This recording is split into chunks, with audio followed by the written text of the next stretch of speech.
ESI Digital Winter. We're here to wrap up today's session talking about technology and esports. They go hand in hand, do they not? I'm joined today by an all-star cast, which I will allow them to introduce themselves. We have a representative from an esports org and Reset, which is a sort of marketing agency. Well, you have a marketing background, Mike. Why don't you start telling about your... Yeah, of course. So I'm Mike. I work for Reset. So we're a specialist agency in the gaming and the esports space. We work with gaming publishers, esports teams, global brands on all aspects of their business as it relates to gaming and esports. So we anything from marketing services to leadership and hiring, all the way through to consultancy and operations. Great. And Kelly, can you tell us a little bit about Alliance and yourself?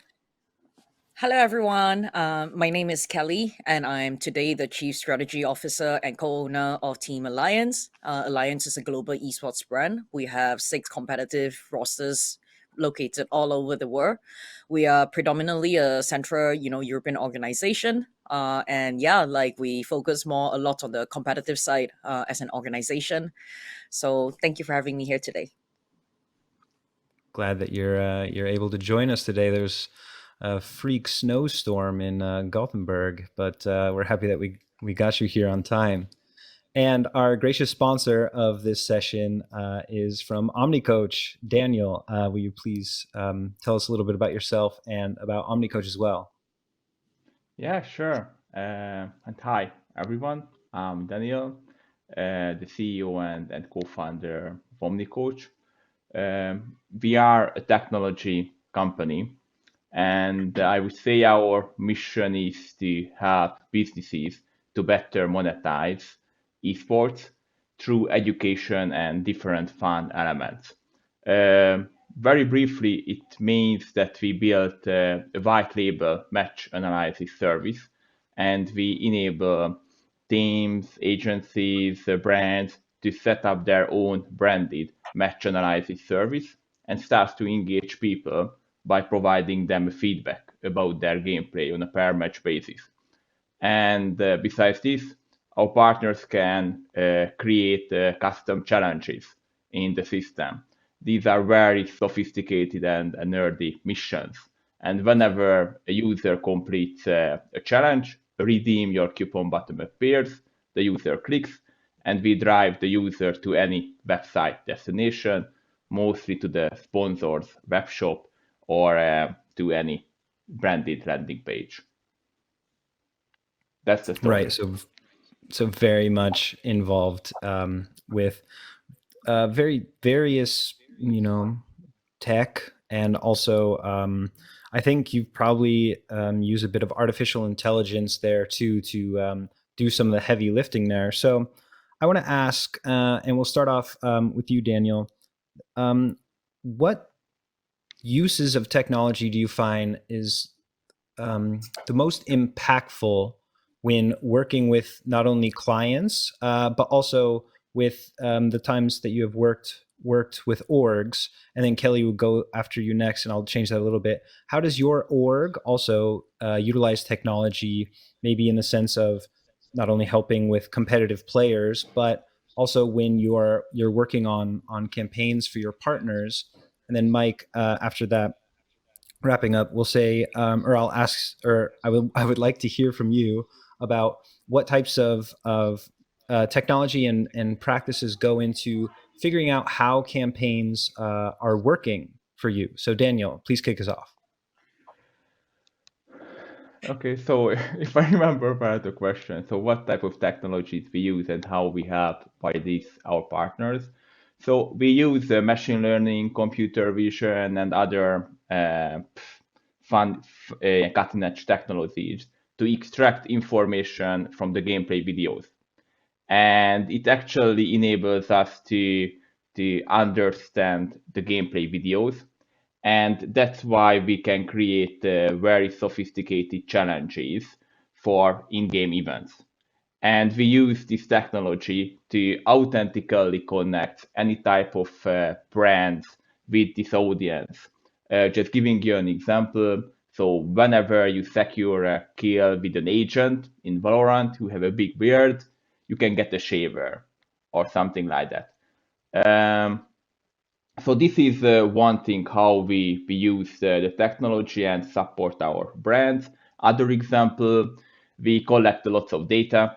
We have some chatbots in the system, and we can ask questions from the users, and which enables us to build a CRM to our partners, like a database of the people, what they like, what they dislike, and etc. And we use a lot of other third-party tools to convert our users to a KPI or something like this, which most of the time the visits of the landing page where we drive the people. Awesome. So it's all, you're using lots of different products Yes. and services, and also technology to guide the journey, not only Yes. for the Yes. players and the fans, Yes. but also for so that your partners understand what's happening from each step of the way. Yes, yes. So very briefly, we do lots of things. If I would like to simplify this, I would say like the partners who we work with, the teams and the agencies, they drive visitors to our branded service or the branded service that we operate, and from that point we convert the people with different or various methods. Okay. And Kelly, what are your various uses of different types of technology as an org? Yeah, so I'm not gonna touch so much on our performance programs, which are more, analyzing gameplay. I can talk a little bit for sure about our hype team, which is our marketing team. Over there, we use at least 2 to 3 different type of programs, mostly to track analytics. But if we talk about influencers versus my main sponsor, so influencers, they usually work campaign based, right? So they have like these 1 to 3 month campaigns where it's mostly about link clicks, reach, unique impressions, and all of that. For that, we do use a program that at the moment it works quite well. It does get us those basic stats because it's very focused over campaigns. So those programs, they work really well for us. But I'm having a little bit of challenges when it comes down to my annual sponsorships. As you know, with the proteins, we have bigger sponsors such as like Monster, Razer, and VBET for us, and they need monthly and quarterly reports across many different types of, every single one of our platforms. That includes YouTube and Twitch. That includes our pro games. And so in total, I'm using, 3 programs just to report that. To be quite frank with you, currently in esports, there's not really a one-stop program that works for an organization. I don't believe that, I do a lot of research. I talk to a lot of other org people. I do not believe that there is a program right now that, it's a one-stop solution for organizations. So over there, I think that's a really huge market because the type of stats that we need is, it has to be quite detailed. We own over, close to 100 accounts, since if we talk about Twitter, Facebook, Instagram, YouTube, Twitch, that's already 5 to start with. On top of that, we have VK from Russia, we have Weibo from China. It's truly a global business. So yeah, like we kind of have to work with 3 different service providers to even get stats for that. Let alone my pro gaming hours, which is like I need to track, over tournament platforms, such as like if we play in ESL, if we play in some like ALGS for different games. So there's quite a lot of money spent there when it comes to reporting. And last of all, I also do use, for my business side, I do use some sales programs. For example, they actually come a lot from sports. A lot of the emerging programs that we have seen in 2020 and beyond, they are an adaptation of sports programs. This is the same with sales. It's the same with, I would say, research when it comes to the market. And to be quite frank as well, they don't really exactly work. So we talk about AI just quickly, for example. I understand that the cases presented to me, and when I tried it out, they're like, okay, we give our sponsor $3 million in sponsorship value. But at the end of the day, even if I present that to a sponsor, it's not really relevant to them because they already have a fixed budget that they can spend on esports, and those numbers don't really translate well to my sponsors at the moment. So things that work, they are like, the short-term campaign stuff for influencers. Things that don't really work so well are actually what we need to track annual sponsorships and all of that. So still kind of looking for a good option out there. Uh, and last of all, I would like to speak about socials. Because we currently use this crypto coin course Utilise to power our fan voting system, where socials gives our fans a real chance to make real decisions for their organization. We were just talking about chess when we were waiting for the show to start, and at the start of the year, we did one of the biggest poll for our fans straight out. They got to choose a new division for Alliance. It was between StarCraft 2, Rocket League, and chess. And since Queen's Gambit happened to come out at the start of the year, the fans were really activated and excited about chess. So they did pick chess as our official division. And yes, today I have a Dutch chess grandmaster. Cool. Yeah, super cool, super cool. And so, yeah, I mean, just to sort of summarize what I think you're sort of saying is that like you're able to use like these crypto coins and these fan coins in order to help empower your fans to make impactful decisions as well. But on the other side of things, all these tools that you're using to try to track other types of fan engagement, that there's areas of opportunity there.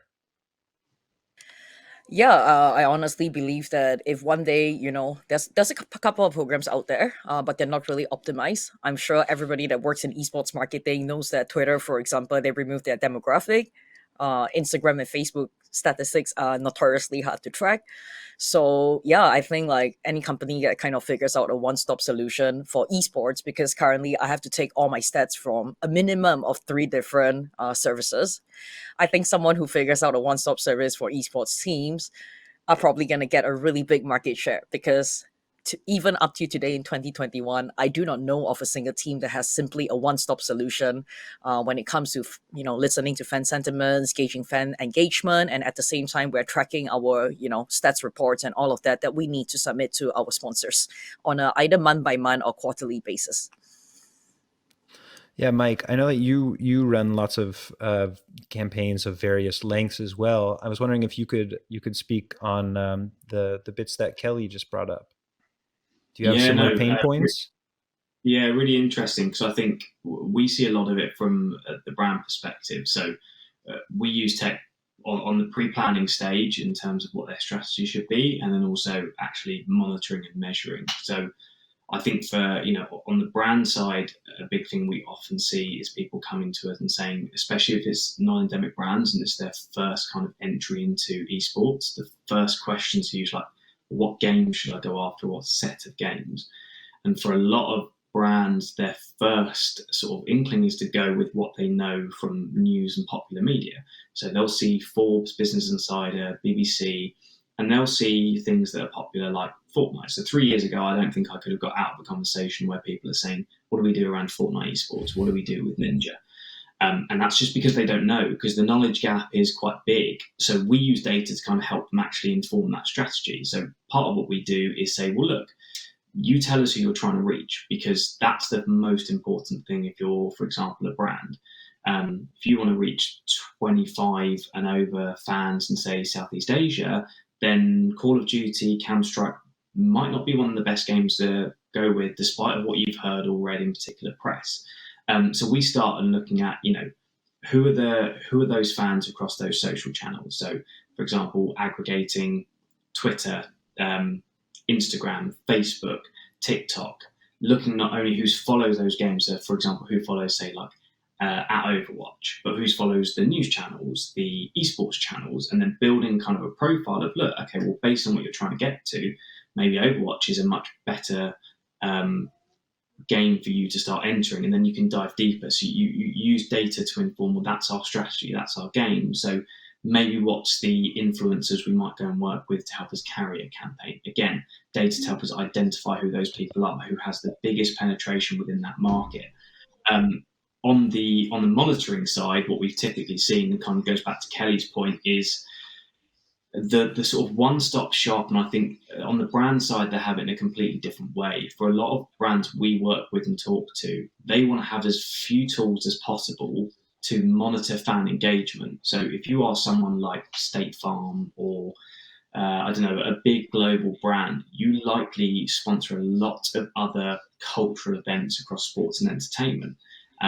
But typically those platforms are focused. If you find someone who sponsors a basketball team, a football team, a cricket team, and then global ambassadors, their engagement is typically limited to platforms like Facebook, Instagram, Twitter, and increasingly TikTok.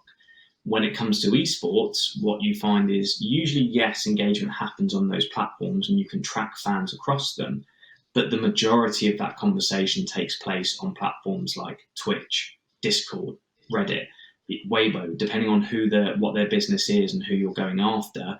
There's a completely different set where the majority of that fan engagement happens. And so what you find is their tools and systems they have aren't fit for purpose. They capture part of fan engagement, but not the whole thing. And so they're relying on these hyper specialized tools to help them individual parts. But again, it then adds to more of what they need to monitor, more of what they need to bring back. And even on the campaign side. So the reporting piece, we've sort of talked about this before, but the way in which typical tools track things like sentiment, brands are obsessed with understanding what sentiment is on their campaigns. If they run a piece of creative in a broadcast or work with a particular player or influencer, typical tools will just say, Twitch, for example, there was 2,000 bits of Twitch chat throughout that part. Isn't that great?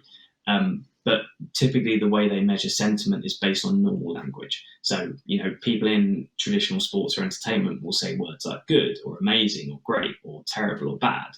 In esports and gaming, it's different. People will say poggers, poggies. And there's literally even like variations of normal words that can't be tracked from sentiment, but it makes a massive difference. So tech needs to evolve to help brands understand, well, actually, if someone ran a campaign on, broadcast or influencers, and 90% of that comments were used with emotes on Twitch that denote, say, POG, okay, I've got positive sentiment instead of just a blanket, everyone said this, because they're not going to say this is great. Just fans don't work that way within the industry.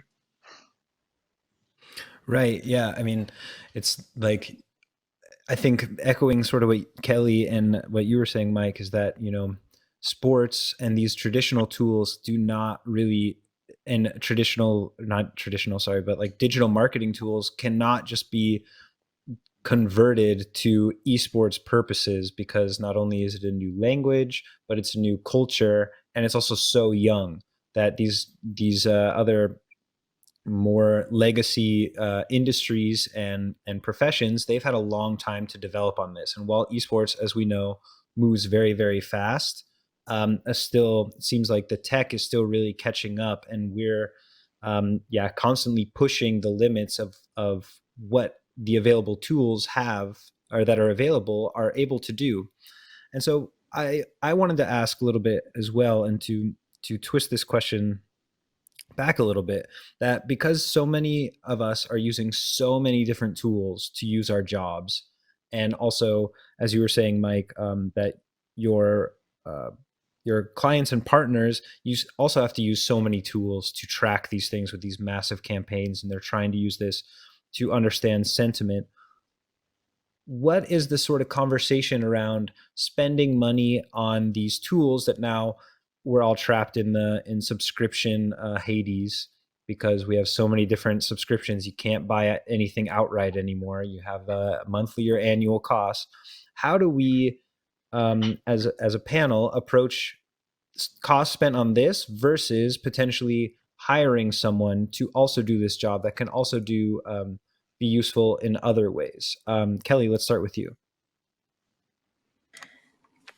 Yeah, if I just talk quickly about I talk about two platforms, okay? I talk about my sales one and I talk about my social media one. So one of the social media stats following kind of sentiments thing that we're using to track all these things that we're talking about, fan engagement, impressions, reach, link click, engagement, all of the kind of stuff. It runs me over 30,000 every year at the minimum because they charge by each account. And as I mentioned earlier, some of my bigger players, each of them, minimum they hold two social accounts, right? It's the most common denominator is for sure Twitter, and Twitter plus Instagram or Twitter plus Facebook, Twitter plus something or TikTok, something like that. So the costs for me, it runs up to about 30,000 a year. And when I bring this to my internal upper meetings, my department heads are like, okay, but for 30,000 a year, I can hire a junior for that cost of money, and I can get him to do manual stats, and on top of that, he can work another extra 20 hours or 30 hours a week. Because manually, right? If I talk about it quite frankly, when I track like all my players' account and all that, it will take me about 25 hours a month. And if you think about that into 160 hours work month, it starts to get a little bit like hard for me to get approval on stuff sometimes, because not only are these stats programs super expensive, they are not 100% accurate, because what we do is we often check it ourselves manually to see how much is the difference. And the difference, it's not like a 5% difference or 8% difference. Sometimes the difference go all the way, up to 30%, where the stats are not accurate enough, or they take like more than 2 weeks to come in. And by then I need to submit my sponsor report. So I'm kind of caught in a hard situation right now, even going forward to 2022, where my head of media is like, okay, but why are we going to pay 35K for this stats program? And this stats program doesn't include YouTube and Twitch, and I might as well get a junior full-time to just do stats. And then I have like a kind of like a man versus machine situation. It's the same thing for my sales platform, the sales program. So what the sales program, what it does is, it shows me how much sponsorship people make, like how much are they paying for each event. So for example, I can see how much, let's say, Volvo paid for the sailing event they just sponsored. I can see how much, let's say, VBET paid for, a football tournament, or like, a sponsorship to a team. And to tell you the truth, this stats program that I'm paying, close to, honestly, 40,000 a year for, to get this information, as well as we are supposed to be able to get like key account emails. I checked the esports section and it's an 85% variant. It's like, we talk to each other all the time as team owners. I kind of know how much people's sponsorship are. I know how much my sponsors are paying to other teams. And I checked it, and 1 out of 20 is correct from these programs. So then it puts me in a situation where at the end of the year, when I try to go ask for budget, to continue paying for these programs, I don't really have good stats to, back it up per se. The programs are still very underdeveloped for esports. They're very developed for sports, but when it comes to esports, the variance is anywhere between 35 to 85% in terms of, the pricing, or like, how much teams are getting. I recently saw one of my competitors. It said that, oh, they got $1 million from this betting sponsor this year, but the $1 million is not for the year; it's for a 3-year deal. And yeah, so I'm actually having a huge headache about that right now. Yeah, man versus machine is sort of the base of esports, I think.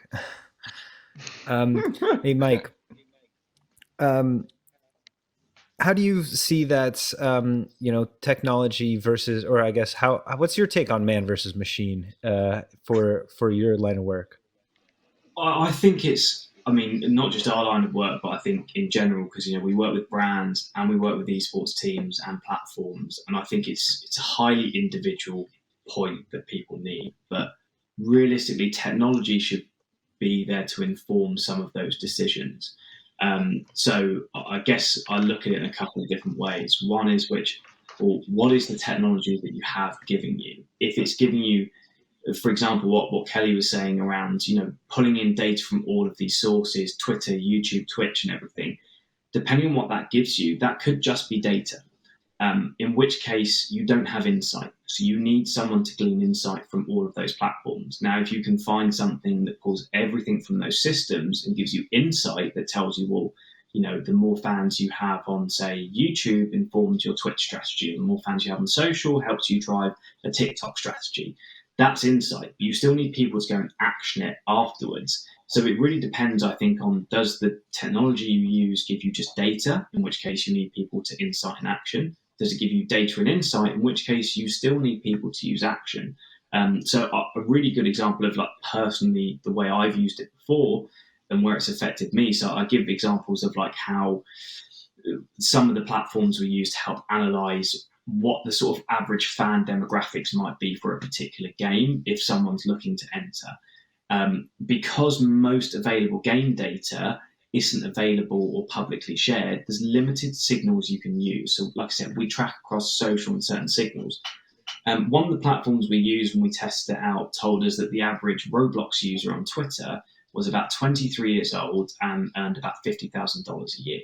Now, no one really knows because there's so many different games, but I think based on what Roblox say, their average user is probably around or under the age of 13. So actually the insight is that probably people who like the game or a parent of that game, of people who play it, are following those accounts. And so it skews that data, and that's where you need people to glean insight.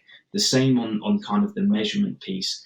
You know, I have sat in previous life watching through Twitch streams for sponsors and going through Twitch to have a look at, you know, sentiment, what they're saying when an advert is running for 60 seconds.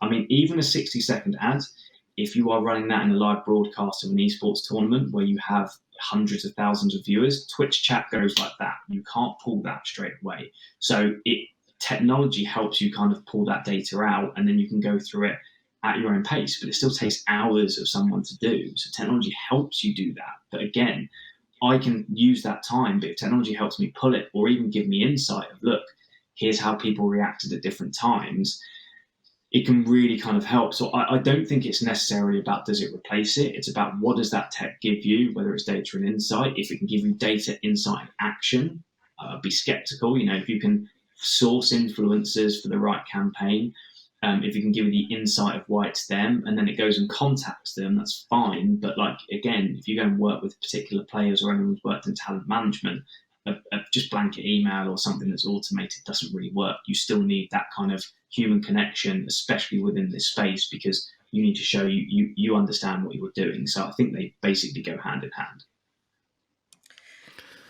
And Daniel, Sorry, I just wanted to add on something there really please hop in. quickly. Because what Mike says is very true. So obviously you must be asking me, so why am I spending all these hundreds and thousands on this stats program? Why am I still, paying for it, right? But what Mike says is very true. So what I use it for is high level strategy. Like I look at it and I get a high level view on it, and let's say a ballpark. So we're pursuing a car sponsor, for example. So what we use with the stats is, okay, how much is car sponsors paying to sports? And then we kind of adjust that to esports numbers. So it becomes a bit of like guessing and experience, as Mike has said. It's not really good for detailed look, but what it can give me is like ballpark of demographics, ballpark of how much sponsorship I can expect if I'm going like after a certain category for sponsorship, whether it's snacks, cars, or like, anything under the sun. So that is what I use it for at the moment, pretty much. Yeah, thanks, Kelly. Daniel, from what I understand, how your product works and how your service works is that you would need such a massive team to try to do what your tech stack is able to do for you in terms of analyzing things and then converting to your partner's pages and generating these codes and whatever. So I'm interested to hear more about how your tech stack really helps you.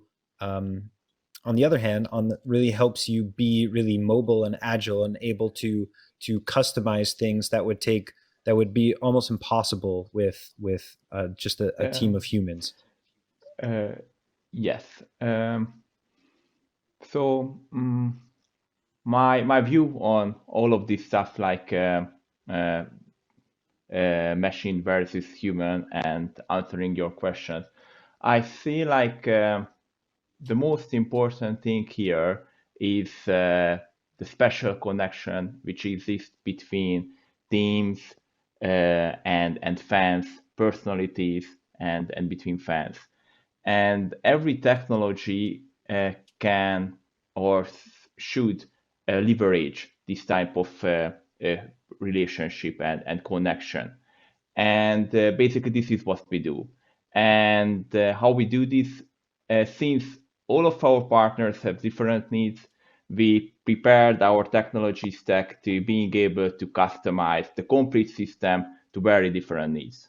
So every tiny parts you can customize, and that's how we can tailor it to different campaigns. And as a third step, like reporting all of the data, what we managed to achieve in a campaign. And I understand why Kelly is upset.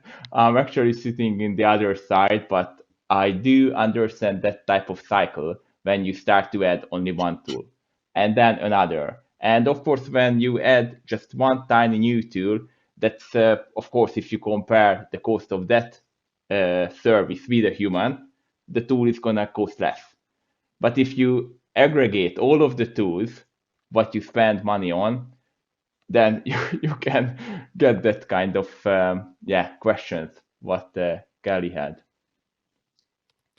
Yeah, it's there's a lot of area opportunity, I think, but also a lot of room for growth. And I mean, esports moves fast, and I think as an industry, we're going to help propel all sorts of new technologies, not just for gaming, but also in the whole entertainment aspect, and also with advertising as well. That brings us to our time, guys. That half an hour flew by really quickly. Thank you so much for your opinions and insights, and sharing your like inside information about how your organizations work. And this also wraps up day one of ESI Digital Winter. I hope everyone had a really enjoyable time. Please join us for day two. And I'm not saying that when I'm not on camera, I'm the robot in the beanie, but no one has ever seen either of us in the same place at the same time. Thanks so much, guys. Have a good night. Thank you, Thank you. everyone. Thank you, guys.